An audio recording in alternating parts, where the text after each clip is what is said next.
Nesta aula eu vou mostrar como consultar dados em uma aplicação ASP.NET Core MVC usando o Entity Framework Core e os recursos do Link. Nós usamos a abordagem Code First do Entity Framework e criamos umas classes de domínio usando o DBContest e DBSet. Assim, através do Entity Framework, usamos o Migrations e criamos o banco de dados e a tabela alunos. Na nossa aplicação, definimos a classe de contexto com o nome de aluno context e o DBSet alunos.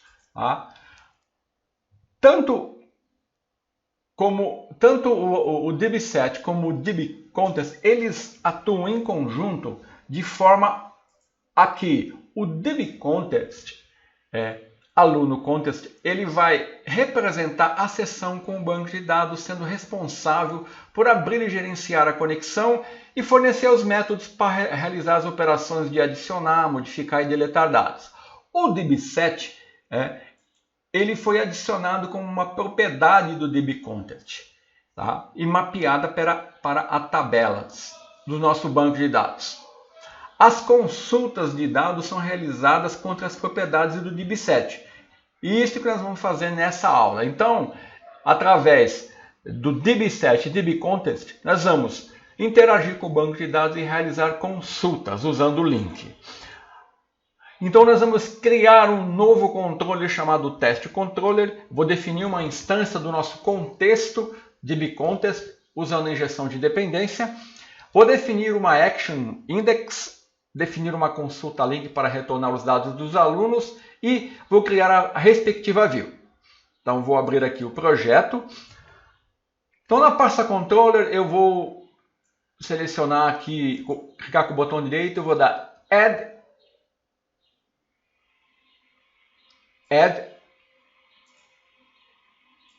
Deixa eu dar um build aqui. Na pasta Controllers. Deixa ele restaurar. Add Controller. Então eu vou aqui eu vou, diferentemente da aula anterior, não vou usar o scaffold. Só vou usar o scaffold para criar um controlador aqui vazio, Então ele vai criar um controller vazio para mim. Só vou selecionar e formar um nome aqui chamado Test Controller.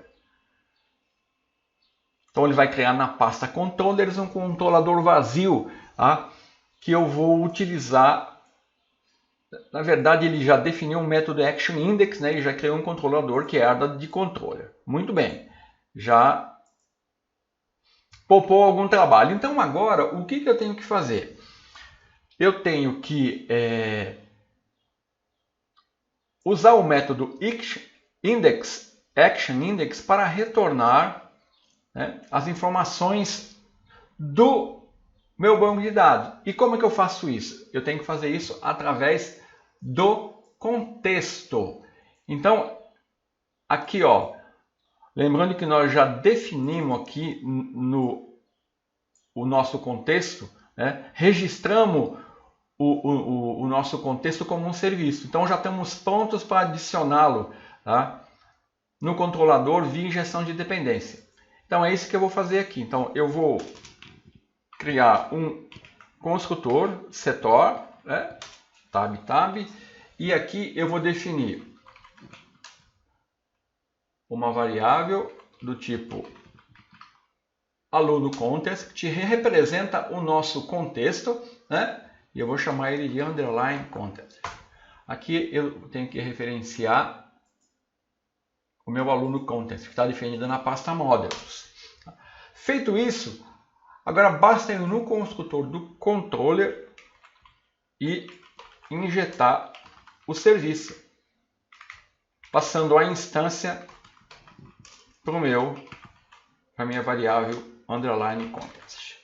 Pronto, então agora underline context vai representar o meu contexto, a minha seção com o banco de dados. Então, para mim acessar qualquer objeto, qualquer entidade, eu tenho que usar o context. E para mim persistir as informações, eu vou usar métodos do contexto. Então a primeira coisa que eu vou fazer é uma consulta.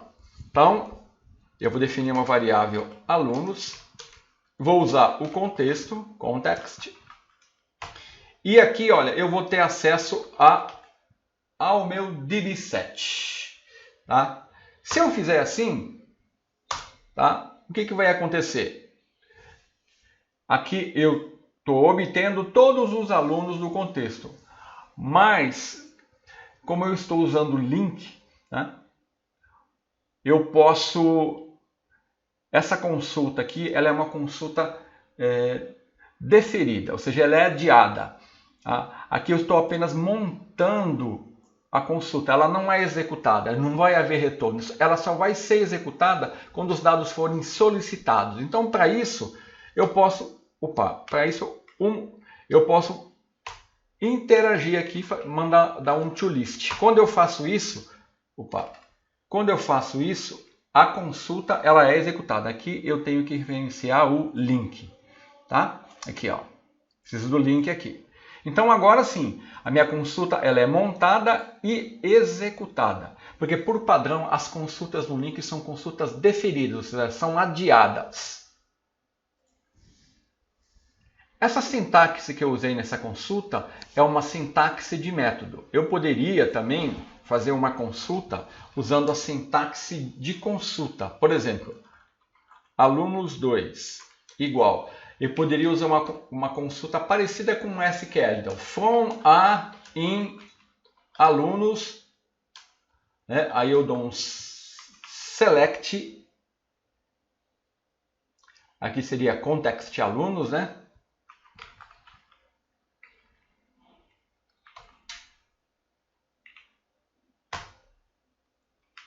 Select a. Aí seria uma outra forma, deixa eu recolher aqui para você, outra forma de realizar essa consulta. Tá?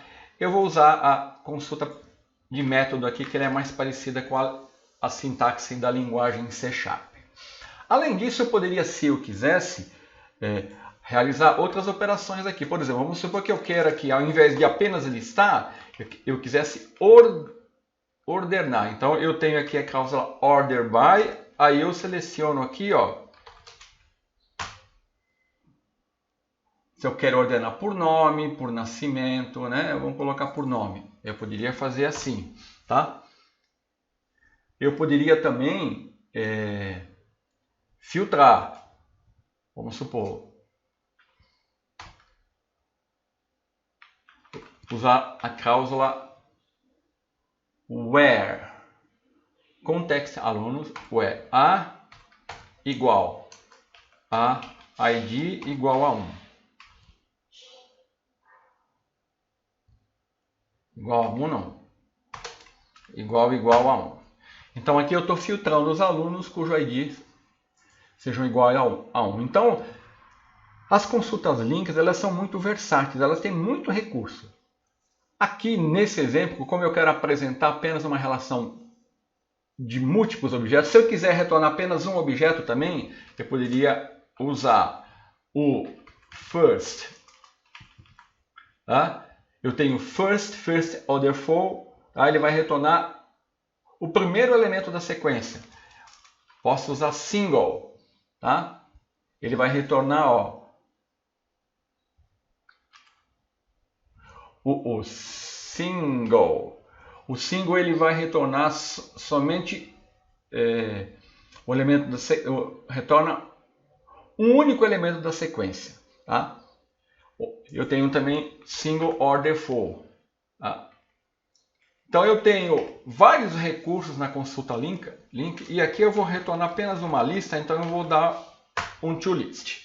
Então agora a minha variável que está sendo inferida aqui pelo compilador, que é do tipo uma lista genérica de alunos, eu vou passar ele para a minha view. E agora só falta eu criar a minha view. Para fazer isso, eu clico com o botão direito, dou Add View, vou chamar ela de Index e vou usar ele aqui, ó, vou listar a view e vou usar o meu model aluno. Vou usar layout, vou usar script, tá? Então ele vai criar uma view tipada e vai apresentar uma relação de alunos para mim. Está aqui, ó. Da mesma forma que eu criei lá na Adonet. Criar aluno. Só que agora usando o Entity Framework, né? Aqui é lista de alunos, né? Lista de alunos. Aqui não é criar aluno, não.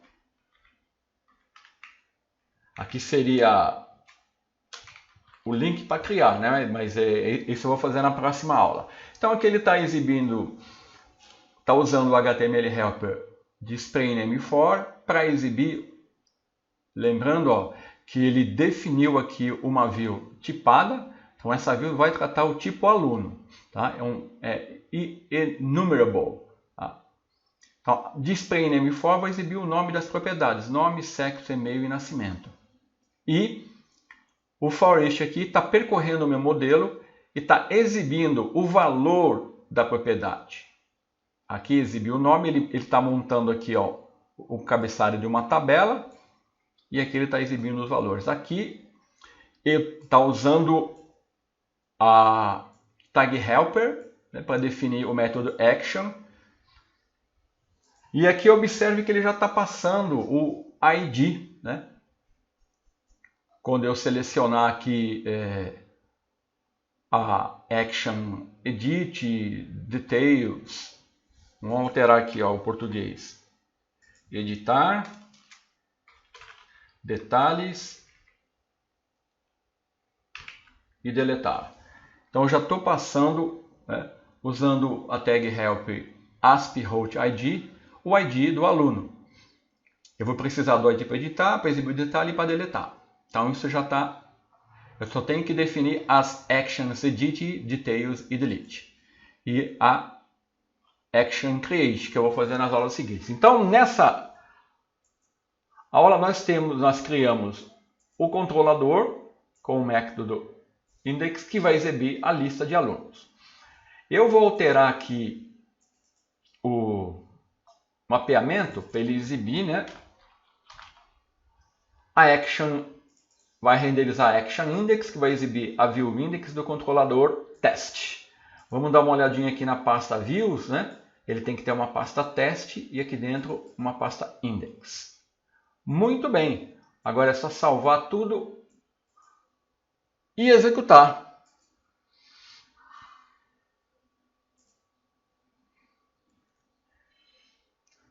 Ele vai exibir a relação de alunos usando uma consulta link no Entity Framework, tá? Conforme os dados que nós havíamos incluídos no nosso banco de dados. Tá? Então, na próxima aula, eu vou mostrar como incluir informações num banco de dados usando o Entity Framework. Até mais!